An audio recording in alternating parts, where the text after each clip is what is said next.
Hello दोस्तों, मेरा नाम यश सोलंकी। स्वागत है आपका हमारे चैनल दिल्ली वाला टीचर पे। तो आज के वीडियो में दोस्तों डिस्कस करने वाले हैं पॉलिटिकल साइंस का प्रीवियस ईयर क्वेश्चन पेपर 2010 का। इससे पहले हम लोग यहाँ पे 2008 और 9 का पेपर जो है सॉल्व कर चुके हैं और इस वीडियो में हम यहाँ पे शुरुआत करेंगे 2010 के क्वेश्चन पेपर की पॉलिटिकल साइंस की। तो चलिए स्टार्ट करते हैं। सबसे पहला क्वेश्चन है, अमेरिकी वर्चस्व का युग कब आरंभ हुआ, यानी कि अमेरिका की हेजीमनी कब स्टार्ट हुई। तो आपको पता ही है कि भाई जब 1991 के अंदर यूएसएसआर का विभाजन हुआ, उसी के बाद से अमेरिकी वर्चस्व जो है चालू हो गया था। उसके बाद सेकंड क्वेश्चन, भारत तथा अमेरिका के बीच सौहार्दता को दर्शाने वाले किन्हीं दो तथ्यों का उजागर कीजिए। दोस्तों सौहार्दता का मतलब होता है दोस्ती, मित्र भाव। ठीक है, तो भारत और अमेरिका के बीच दो बातें ऐसी बतानी है जिससे हमारे को दोस्ती का बारे में पता चलता है। तो पहला लिखा हुआ है, अमेरिका में काम कर रहे अनेक इंजीनियर तकनीशियन भारतीय मूल के हैं। तो बहुत सारे लोग जो अमेरिका में इंजीनियर तकनीशियन का काम करते हैं वो इंडिया के रहने वाले हैं। ठीक है, उसके अलावा अमेरिका भारतीय माल का आयात करने वाला प्रमुख देश है। उसके अलावा अमेरिका जो है बहुत सारी चीजें इंडिया से क्या करता है, इंपोर्ट करता है अपने देश के अंदर। और इससे हमें पता लगता है कि इंडिया और अमेरिका के बीच में जो है अच्छे से मित्र भाव बना हुआ है। आगे चलते हैं, थर्ड क्वेश्चन, आईएमएफ का विस्तृत रूप लिखिए। तो आईएमएफ की full form international monetary fund, Hindi में अंतर्राष्ट्रीय मुद्रा कोष। आगे चलते हैं, फोर्थ क्वेश्चन है, रिक्त स्थान की पूर्ति उपयुक्त शब्दों द्वारा कीजिए। तो फिल इन द ब्लैंक्स बताने हमारे को।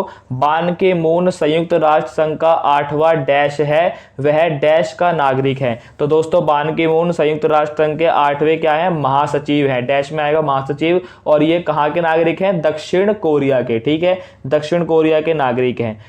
पांचवा क्वेश्चन, भाग्यवधु से चिर परिचित भेंट टिस्ट विद डेस्टिनी वाला भाषण किसके द्वारा तथा कब दिया गया था। तो दोस्तों ये जो भाषण था, ट्रिस्ट विद डेस्टिनी, भाग्यवधु से चिर परिचित भेंट, ये जवाहरलाल नेहरू ने दिया।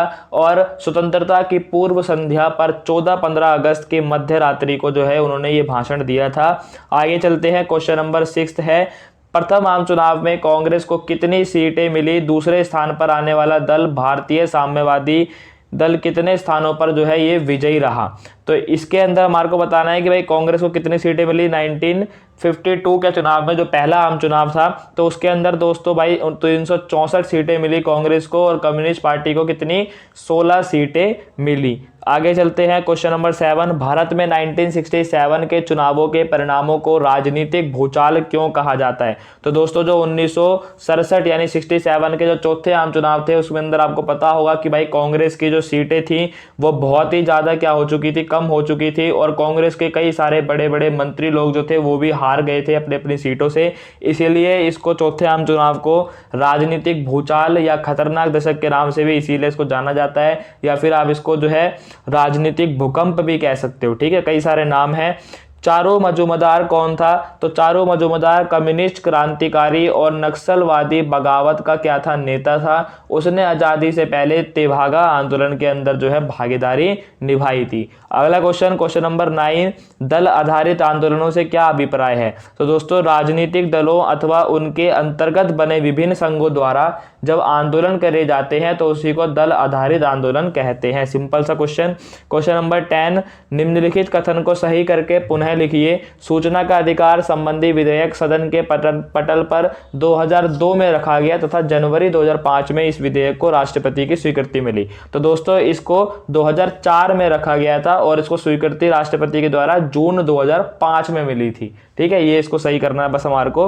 अगला क्वेश्चन, क्वेश्चन नंबर 11, थेरेपी के किन्हीं दो परिणामों को सूचीबद्ध कीजिए।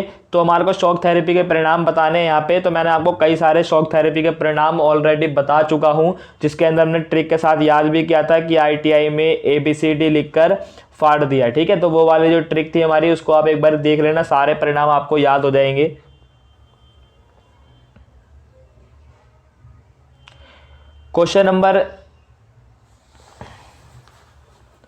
क्वेश्चन नंबर 11, शॉक थेरेपी के किन्हीं दो परिणामों को सूचीबद्ध कीजिए। तो हमारे को शॉक थेरेपी के परिणाम बताने दोस्तों। यहाँ पे हमने तो भाई बहुत सारे परिणाम पहले से याद भी कर रखे हैं, जो हमने ट्रिक के साथ याद करा था कि भाई अच्छा रात में खेती करें जीपीएस में मध्य प्रदेश, ठीक है, उस वाली ट्रिक से आपको कोई सारे परिणाम जो है पहले से याद हैं और आप कोई भी परिणाम यहाँ पे लिख सकते हो। आपको सिर्फ इधर दो ही बताने हैं। तो लिखा है सोवियत संघ से अलग हुए देशों की अर्थव्यवस्था जो है चरमरा गई और राज्य नियंत्रित उद्योगों को सस्ते में निजी हाथों में बेचना पड़ा। तो आपको पता होगा भाई 90% उद्योग निजी हाथों में बेचे गए थे, इसीलिए उसको इतिहास की सबसे बड़ी ग्रासेल भी नाम दिया गया था। क्वेश्चन नंबर 12, सोवियत संघ का विघटन क्यों हुआ? अपने उत्तर के समर्थन में किन्हीं दो तर्कों पर प्रकाश डालिए। तो दोस्तों इसको भी मैंने आपको अच्छे से याद करवाया था। सोवियत संघ के विघटन होने के दो तर्क जो है आपको बताने हैं। बस यहाँ पे आप पहला बोल सकते हो कि भाई सोवियत संघ जो था वो ज्यादातर अपने संसाधन वगैरह जो है वेपन्स के ऊपर लगाता था, उसके अलावा पूर्वी यूरोप के विकास के ऊपर लगाता था, इसके लिए उसकी अर्थव्यवस्था जो है वो ठप हो चुकी थी। तो पहला ये कारण था। उसके अलावा सोवियत संघ जो था वो अपनी जनता की आर्थिक और राजनीतिक इच्छाओं को जो है पूरा नहीं कर पा रहा था, ये भी एक उसका रीजन था कि बाद में सोवियत संघ जो है उसका क्या हो गया, विघटन हो गया। तो ये क्वेश्चन कंप्लीट, क्वेश्चन नंबर 12। आगे चलते हैं क्वेश्चन नंबर 13, अपनी आर्थिक व्यवस्था सुधारने के लिए चीन द्वारा उठाए गए किन्हीं दो कदमों का उल्लेख कीजिए। ठीक है, तो चीन ने आयात के स्थान पर घरेलू उत्पादों को अपनाया, सभी नागरिकों के लिए रोजगार तथा कल्याण जो है उसने सुनिश्चित किया। चीन ने अमेरिका के साथ संबंध बनाए। कब बनाए आपको कमेंट बॉक्स में बताना है, मैंने डेट आपको याद करवाई भी थी। चीन ने खुले द्वार की नीति भी अपनाई। ठीक है, कब अपनाई? तो 1978 में, जब देंग शाओपिंग का आगमन हुआ था। समझ आ रहा है दोस्तों? ये सारी चीजें तो आप कोई भी लिख सकते हो, यहाँ पे 2-3 पूछी गई है, बस आराम से लिख दो। Question number 14, human rights watch के किन्हीं दो उद्देश्यों को लिखिए। तो ह्यूमन राइट्स वॉच जो है नाम से आपको पता लग रहा होगा, ह्यूमन राइट्स यानी मानव के अधिकार। ठीक है, तो मानव अधिकारों के उल्लंघन के मामलों के प्रति वैश्विक मीडिया का ध्यान आकर्षित करना। ठीक है, ये इसका पहला है। दूसरा लिखा हुआ है अंतर्राष्ट्रीय आपराधिक न्यायालय स्थापित करने में क्या करना, सहायता करना। ये दो काम है किसके, ह्यूमन राइट वॉच के। 15वां क्वेश्चन है जिम्मेदारी साझी भूमिकाएं अलग अलग, इस धारणा से क्या अभिप्राय है। ठीक है, जिम्मेदारी साझी भूमिकाएं अलग अलग, इसके आपको बताना है कि भाई इसका मतलब क्या है। तो दोस्तों आपको पता ही होगा कि भाई कई बार विकासशील देशों के द्वारा ये तर्क दिया जाता है, ठीक है, कि जितने भी जो डेवलप्ड कंट्रीज है उन्होंने क्या करा है, प्रदूषण या फिर उन्होंने पर्यावरण को नुकसान ज्यादा पहुंचाया है। इसीलिए जो विकासशील देश है उनका मानना है कि भाई अगर उन्होंने नुकसान ज्यादा पहुंचाया ना, तो उनकी जो जिम्मेदारी है वो भी क्या होनी चाहिए, ज्यादा होनी चाहिए। ठीक है, और जो विकासशील देश है, जो जहां पर अभी औद्योगिकरण जो है चल रहा है, यानी कि भाई वो लोग तो भाई अपना अभी क्या कर रहे हैं, विकास कर रहे हैं, वो डेवलपिंग कंट्रीज का विकास अभी प्रोसेस में है, तो वहां पे उनकी जिम्मेदारी ज्यादा नहीं होनी चाहिए। समझ आ रहा है? ये उनका कहना है विकासशील देशों का, इसीलिए बोला जा रहा है जिम्मेदारी साझी। मतलब कि जिम्मेदारी क्या है, एक जैसी है कि जिम्मेदारी क्या है कि पर्यावरण को बचाना, ठीक है, जो भी नुकसान पहुंच रहा है उसको कम करना, लेकिन भूमिकाएं क्या है, अलग अलग। तो भाई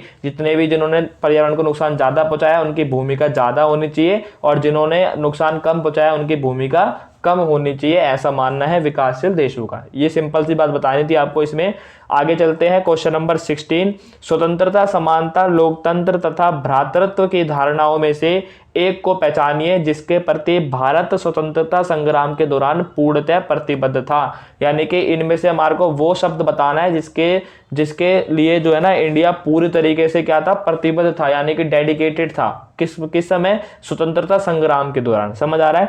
तो वो था दोस्तों लोकतंत्र, क्योंकि इंडिया को ये बात बिल्कुल क्लियर थी कि भाई जब हमारा देश आजाद होगा तो आजादी के बाद कुछ हो ना हो, लेकिन हमारे को लोकतंत्र जो है हमेशा बना के रखना है, उसको अपनाना है। ठीक है, क्वेश्चन नंबर 17, गठबंधन से क्या अभिप्राय है, भारत में केंद्रीय स्तर पर ऐसी सरकार पहली बार कब लोकप्रिय हुई। तो दोस्तों गठबंधन का मतलब क्या है कि जब बहुत सारे छोटे छोटे दल जो है वो आपस में आके मिलते हैं और एक सरकार बनाते हैं, उसको बोला जाता है क्या, गठबंधन की सरकार। और ये आप यहाँ पे इसका आंसर जो है 1977 भी लिख सकते हो, जब जनता पार्टी की सरकार बनी थी लोकतंत्र के मतलब आपातकाल के बाद। और ये 1989 में यहाँ पे बताया जा रहा है कि भाई जब 1989 में राष्ट्रीय मोर्चा की सरकार बनी थी, उसको भी आप लोग कह सकते हो कि भाई वो भी गठबंधन की सरकार थी, पहली बार बड़ी बनी थी। ठीक है, क्वेश्चन नंबर 18, तो शिमला समझौता क्या था, इस पर हस्ताक्षर करने वालों के नाम लिखिए। तो दोस्तों जब 1971 में भारत पाकिस्तान की लड़ाई हुई, उसी के बाद शिमला के अंदर एक समझौता करा गया इंडिया पाकिस्तान के बीच में, जिसको नाम दिया गया शिमला समझौता।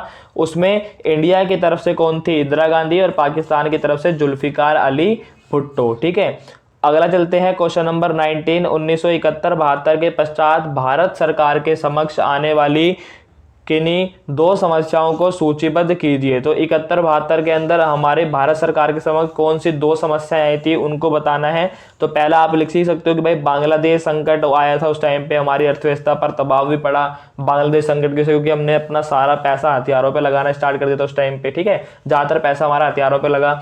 80 लाख शरणार्थी भी इंडिया के अंदर घुस गए उस टाइम पे बांग्लादेश से, तो वो भी एक समस्या थी। उसके अलावा लिखा हुआ है अंतरराष्ट्रीय बाजार में तेल की कीमतों के बढ़ने से आवश्यक वस्तुओं की कीमतों में क्या हो गई, वृद्धि हो गई। ठीक है, जो इंटरनेशनल मार्केट है वहां पे तेल की कीमतें बढ़ने लग गई और जिसकी वजह से महंगाई भी क्या हो गई, बढ़ गई थी, मुद्रास्फीति हो गई। समझ आ रहा है दोस्तों। आगे चलते हैं क्वेश्चन नंबर 20। तो दलित पैंथर्स के द्वारा उठाए गए किन्हीं दो मुद्दों का उल्लेख कीजिए। तो दलित पैंथर्स ने दो मुद्दे कौन कौन से उठाए हैं। पहला लिखा हुआ है जाति आधारित भेदभाव के विरुद्ध आरक्षण के कानून तथा सामाजिक न्याय की नीतियों का कारगर क्रियान्वयन। क्रियान्वयन मतलब इम्प्लीमेंटेशन। समझ आ रहा है। तो जाति आधारित भेदभाव को खत्म करने की बात इन्होंने करी है दलित पैंथर्स ने। ठीक है, मुंबई के अंदर। और दूसरा क्या है, दलित महिलाओं पर अत्याचार और उत्पीड़न का मुद्दा भी इन्होंने उठाया कि भाई ये नहीं होना चाहिए। तो इन दो मुद्दे पर दलित पैंथर्स ने क्या करे, काम करे। समझ आ रहा है दोस्तों। तो इस तरीके से हमने जो 2 नंबर वाले क्वेश्चन थे क्वेश्चन नंबर 20 तक, वो सारे जो है हमने कंप्लीट कर लिए हैं दोस्तों। अब नेक्स्ट वीडियो के अंदर हम यहाँ पे क्वेश्चन नंबर 21 से आगे के जो है क्वेश्चन जो है उनको सॉल्व करेंगे, जो 4 नंबर के जो है होने वाले हैं दोस्तों। बहुत ही ज़्यादा ये इंपॉर्टेंट है, इसलिए वीडियो को देखना बिल्कुल मत भूलना। प्रीवियस ईयर क्वेश्चन पेपर अगर आप करके जाते हो, ठीक है, तो आपको कोई दिक्कत नहीं आने वाली है। तो चलिए मिलते हैं अपनी नेक्स्ट वीडियो के अंदर, तब तक के लिए देखते रहिए दिल्ली वाला टीचर।